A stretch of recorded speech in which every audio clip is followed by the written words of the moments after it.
السلام علیکم رحمۃ اللہ وبرکاتہ. My name is doctor Zainab Aroob and I am physiotherapist. آج جو میرا آپ کے ساتھ لیکچر ہے وہ ہے سورۃ الکہف کی آیت نمبر 21 سے لے کر آیت نمبر 26 تک. آج کا لیکچر بہت ہی زیادہ خوبصورت ہے. آج کے لیکچر میں ہم سورہ کہف کا کچھ واقعہ اینڈ کریں گے اور پھر اس میں سے کچھ اسباق سیکھیں گے کہ اللہ تعالیٰ نے یہ واقعہ کیوں کروایا تھا پیش. اللہ تعالیٰ کے ہر کام میں مصلحت ہوتی ہے اور اس میں کیا مصلحت تھی اور پھر معاشرہ کس طرح اس سے ہدایت پایا یا گمراہ ہوا. تو سٹارٹ کرتے ہیں. نحمدہ و نصلی علی رسولہ الکریم. اما بعد فاعوذ باللہ من الشیطان الرجیم. بسم اللہ الرحمن الرحیم. رب اشرح لی صدری ویسر لی امری واحلل عقدۃ من لسانی یفقہوا قولی. ربی زدنی علما. بسم اللہ الرحمن الرحیم. سٹارٹ کرتے ہیں آیت نمبر 21 سے کہ جب ہم نے پیچھے پڑھا تھا کہ جب انہیں کھانا لینے ایک آدمی کو بھیجا کہ پکیزہ کھانا لے کر. پھر ہوا گیا جب وہ کھانا خریدنے گئے تو دنیا بدل چکی تھی کیونکہ عیسائیت آ چکی تھی, اسلام آ چکا تھا. اور بازار گیا اور وہ بھی 200 سال پرانا چاندی کا سکہ لے گئے. کرنسی نہیں بدلنی تھی تو بازار گیا تو 200 سال پرانی کرنسی لے کے گیا. تو دکاندار شک میں پڑ گیا. وہ تو پہلے ان کے حلیے ایک آدمی گیا نا تو اس میں سے ایک کی جو سابق کہف تھا اس کے حلیے کو دیکھ کے وہ سمجھ رہا تھا کہ یہ ڈیفرنٹ سا آدمی ہے, لیکن اس کا شک یقین میں بدل گیا جب اس نے پرانی کرنسی دی. اس نے کہا کہ شاید یہ آدمی اس کے ہاتھ خزانہ لگ گیا اور شاید یہ پچھلا خزانہ لگ گیا جو یہ پرانی کرنسی لے کے آئے. تو اس نے حکام کے حوالے کر دیا اور جب حکام کے حوالے کر دیا تو ہوا کیا, تو پھر جب حکام کے حوالے کر دیا تو وہاں کے حکام نے سوال کیا کہ تم کیوں یہ والے کرنسی لے کر آئے اور تم کون ہو. تو اس نے بتایا کہ میں اصحاب کہف سے ہوں. ہم غار میں چلے گئے تھے اور ہم اس طرح اپنے معاشرے کو چھوڑ کے, اور معاشرہ توحید میں نہیں تھا, خراب تھا, تو ہم سب یہ چھوڑ کے تو ہم غار میں ہم نے پناہ لی تھی. تو لوگ چکنا ہو گئے, دور دور سے لوگ دیکھنے آنے لگے. کیونکہ یہ واقعہ دیکھیں جیسے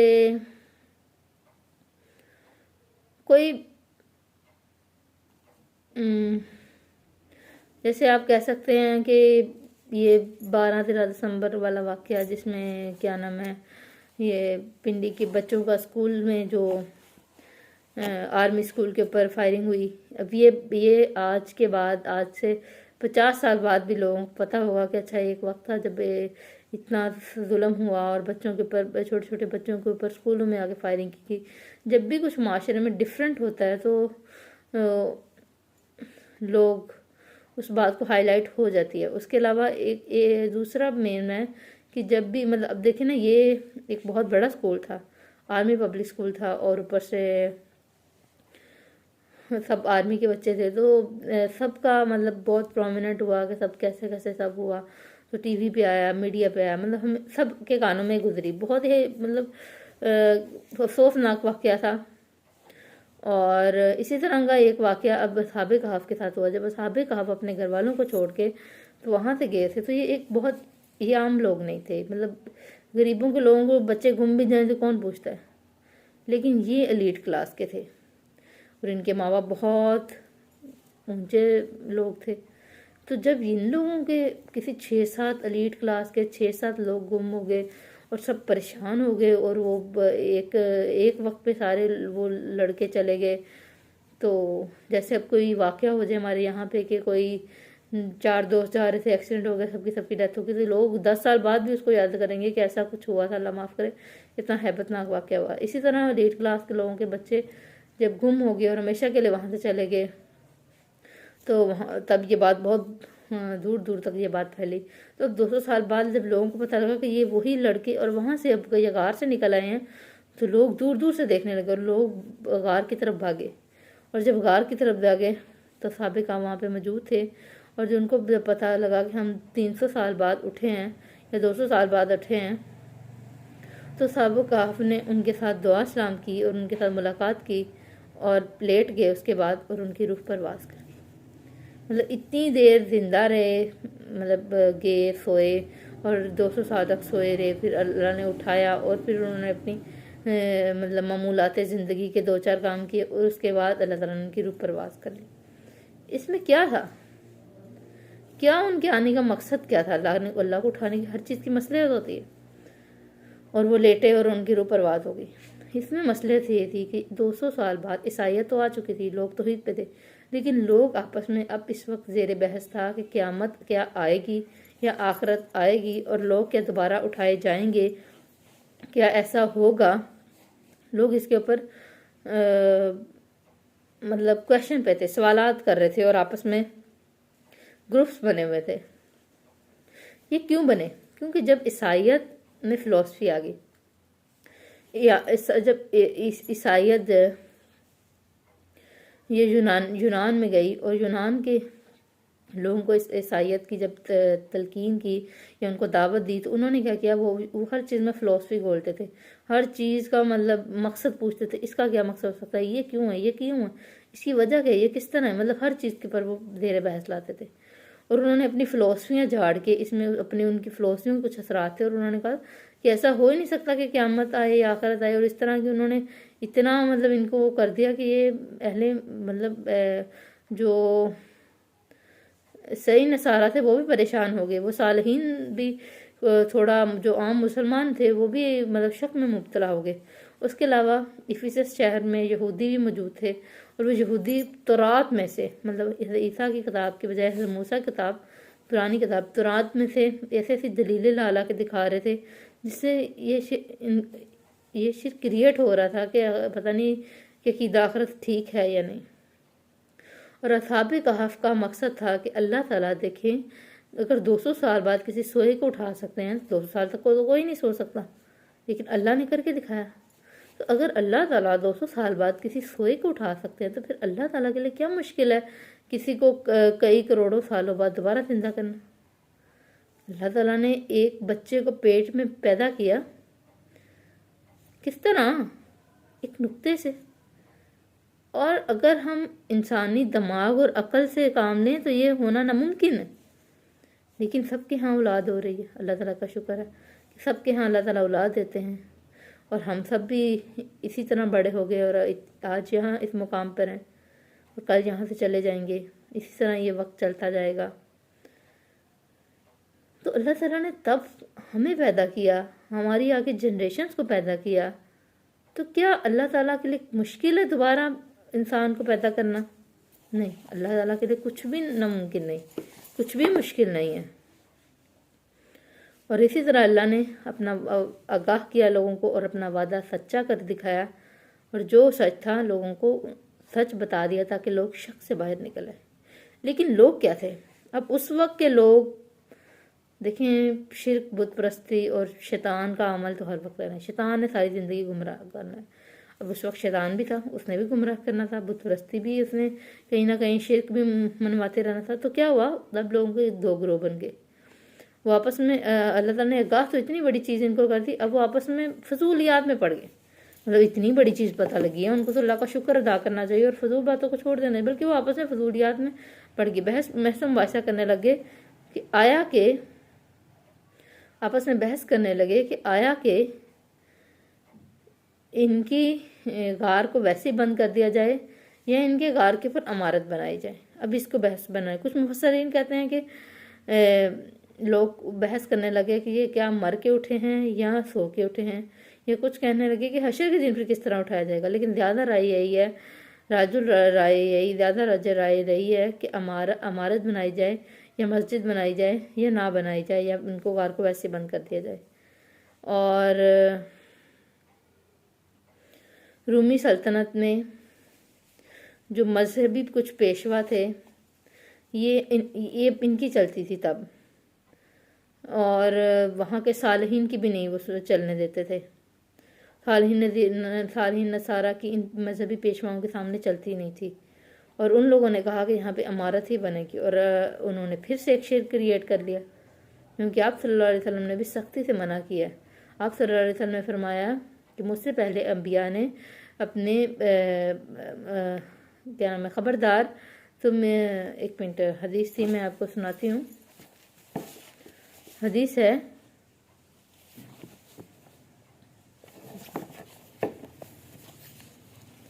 پہلے یہ والی حدیث سنا دیتی ہوں پھر اگلی سناتی ہوں۔ تو حدیث ہے کہ اللہ نے لعنت فرمائی ہے قبروں کی زیارت کرنے والی عورتوں پر اور قبروں پر چراغ اور عمارت بنانے والوں پر۔ تو نبی کریم صلی اللہ علیہ وسلم نے سختی سے اسے منع فرمایا۔ نہ صرف سختی سے منع فرمایا بلکہ ہم نے پچھلے انبیاء کے واقعہ سے ہم پڑھیں گے کہ پچھلے انبیاء کے واقعات میں یہی ہوتا رہا ہے۔ اور اللہ نبی کریم صلی اللہ علیہ وسلم نے فرمایا کہ خبردار ہو تم سے پہلے لوگ انبیاء کی قبروں کو عبادت گاہ بنا لیتے تھے اور میں تمہیں اس حرکت سے منع کرتا ہوں۔ اور ایک جگہ اور فرمایا کہ اللہ تعالیٰ نے لعنت فرمائی یہودا نصارہ پر، انہوں نے اپنے انبیاء کی قبروں کو عبادت گاہ بنا رکھا ہے۔ تو اللہ انبیاء کو قبروں کو عبادت گاہ بنانا یہ سختی سے ممانعت ہے۔ اور یہ جو شہدائے کربلا کی اب دیکھتے ہی ہیں کتنا کس قسم کا شرک ہوتا ہے، اور وہاں پہ تصویریں بنائی جا رہی ہیں، اندر اللہ معاف کرے انہوں نے ڈفرینٹ تصویریں بنائی ہوئی ہیں صحابہ کرام کی، جو کہ بالکل بھی جائز نہیں ہے۔ اس طرح کے کام دیکھیں، خدارہ اپنے دماغ اور عقلوں کو کھول کے اسلام کو فالو کریں۔ اسلام آپ کے لیڈرز پہ نہیں چلے گا، اسلام اب قرآن و سنت کے حساب سے چلے گا۔ تو قرآن و سنت کو فالو کریں، انشاءاللہ آپ کا پوائنٹ بھی ٹھیک ہو سکتا ہے، لیکن اس میں جو غلط ہے وہ غلط ہے۔ کچھ چیزیں اپنے اندر شرک آنے سے روکیں، اور شرک تو اتنا بھاری ظلم ہے کہ اپنے اندر ہمارے نبی اکرم صلی اللہ علیہ وسلم نے جب عبادت گاہ بنانے سے منع کیا ہے اور خاص فرمایا ہے کہ خبردار رہو، تم سے پہلے لوگوں نے اپنے انبیاء کو قبروں کو عبادت گاہ بنا لیا ہے، میں تم کو اس حرکت سے منع کرتا ہوں۔ جب نبی اکرم صلی اللہ علیہ وسلم نے اس کے اتنی سختی سے منع کیا تو ہم کیسے ان جگہوں کو اپنی عبادت گاہ بنا سکتے ہیں؟ اور اللہ تعالیٰ نے لعنت فرمائی ہے، جب اللہ نے لعنت فرما دیا یہود و نصارہ پہ اس حرکت کی وجہ سے کہ انہوں نے اپنے انبیاء کی قبروں کو عبادت گاہ بنا رکھا ہے، تو پھر تم کیوں کرتے ہو اس طرح کی حرکت؟ اپنے اندر اور ایک کافر کے اندر، یہود و نصارہ کے اندر، ان سے فرق کرنا سیکھیں۔ اور میں نے اس کا میں بڑا مزے کا آپ کو ایک پوائنٹ بتاؤں گی۔ ادھر میرا بھی ذہن میں ایک پوائنٹ آیا تھا، ایک کویشچن آیا تھا، میں نے اپنی میم سے، اپنی جو استاد ہے ان سے پوچھا، اور میں نے ان سے پوچھا کہ دیکھیں نبی کریم صلی اللہ علیہ وسلم کی تو مطلب اگر اسے منع فرمایا تو ہم نے نبی کریم صلی اللہ علیہ وسلم کے روضہ مبارک پہ جو مسجد بنی ہے وہ کیوں جائز ہے؟ تو اس کا جواب مجھے ملا کہ نبی کریم صلی اللہ علیہ وسلم کے روضہ مبارک پہ جو مسجد ہے وہ پہلے سے موجود تھی۔ مسجد نبوی آپ صلی اللہ علیہ وسلم کے دور میں بھی تھی، اور وہ خود اس کو ایکسٹینڈ کیا گیا آہستہ آہستہ وقت کے ساتھ ساتھ۔ جب وہ بڑھتی گئی تو روضہ رسول اس کے اندر ایڈ ہو گیا، کیونکہ حضرت عائشہ کا حجرہ اس کے بہت قریب تھا، بہت اندر آنے کی برابری تھا، بہت قریب تھا، اسی وجہ سے حضرت عائشہ کا حجرہ اندر شامل ہو گیا، اور اسی لیے روضہ رسول اس کے اندر ہے۔ اس لیے یہ مسجد علیحدہ ہے، یہ آپ صلی اللہ علیہ وسلم کی قبر کے لیے مسجد نہیں بنائے گی۔ اس لیے خدارہ اپنی غلطیوں کو سدھاریں۔ جب نبی ہمارا آخری رسول صلی اللہ علیہ وسلم ہمیں منع فرما کے گئے ہیں کہ قبروں کے عبادت گاہ نہ بناؤ، تو پھر ہم کیسے صحابہ کرام پہ یا اولیاء کرام کی قبروں کو عبادت گاہ بنا لیتے ہیں، درباروں پہ جاتے ہیں، اللہ معاف کرے۔ اور ایک جگہ ہے ساری زمین نماز پڑھنے کی جگہ ہے سوائے قبرستان اور حمام کے۔ اچھا، 350 سال بعد یہ واقعہ پیش ہو رہا ہے، اب مطلب اس اصحاب کہف کے 350 سال بعد اب یہ واقعہ اللہ تعالیٰ نے پیش کیا لوگوں کو اور سنایا۔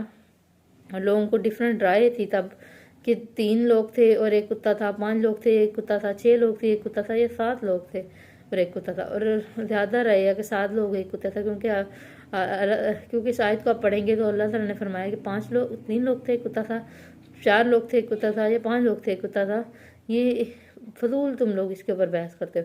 اور پھر آگے یہ علیحدہ کہا گیا 7 لوگ تھے اور ایک کتا تھا۔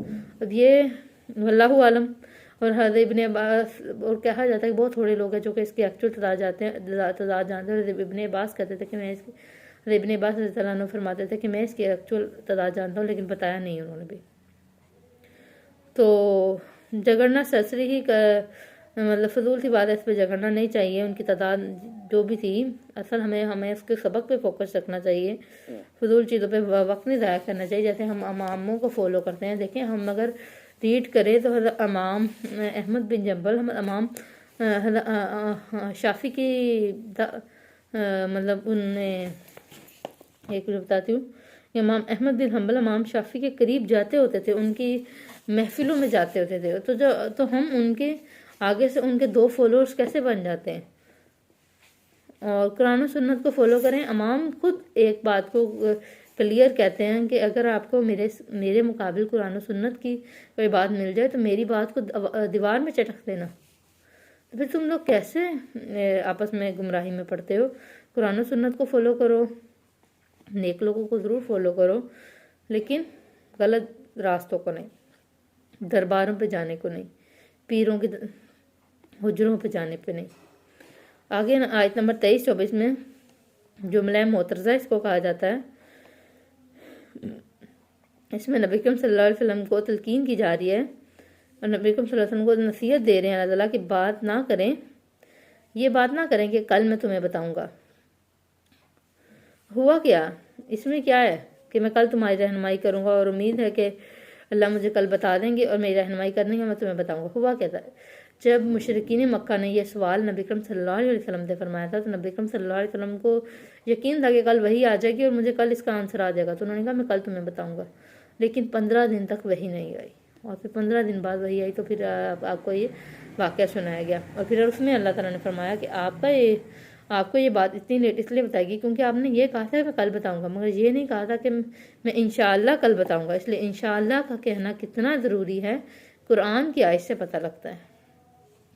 اور پھر آیت نمبر 25 سے واپس اصحاب کہف کا واقعہ شروع ہوتا ہے کہ 25 آیت میں کہ 300 سال ٹھہرے رہے۔ اب کچھ مفسرین کہتے ہیں کہ اللہ تعالیٰ نے لوگوں کی باتوں کو کہا ہے کہ لوگ کال کرتے ہیں کہ 300 سال ٹھہرے رہے، تو اس لیے ان کو کہا گیا ہے کہ ان کی بات کو کوٹ کیا ہے، اور عبداللہ بن عباس کہتے ہیں کہ لوگوں کو کہا گیا ہے یہاں پہ، اور اس میں اسی کا ذکر ہے کہ اسی رینج میں تھے، اتنے کے سال وہ لوگ وہاں ٹھہرے رہے۔ باقی ہمارا مقصد یہاں پہ اسباب لینا ہے، اور ہمارا مقصد ہے کہ ہمیں پتہ لگے کہ ہمارا عقیدہ آخرت پہ بہت پختہ یقین ہو جانا چاہیے آج کے لیکچر کے بعد۔ اللہ تعالیٰ میں اور سیکھنے والا سکھانے والا بنائے، اور فضول گوئی اور فضول بحثوں سے بچائے، آمین۔ جزاک اللہ۔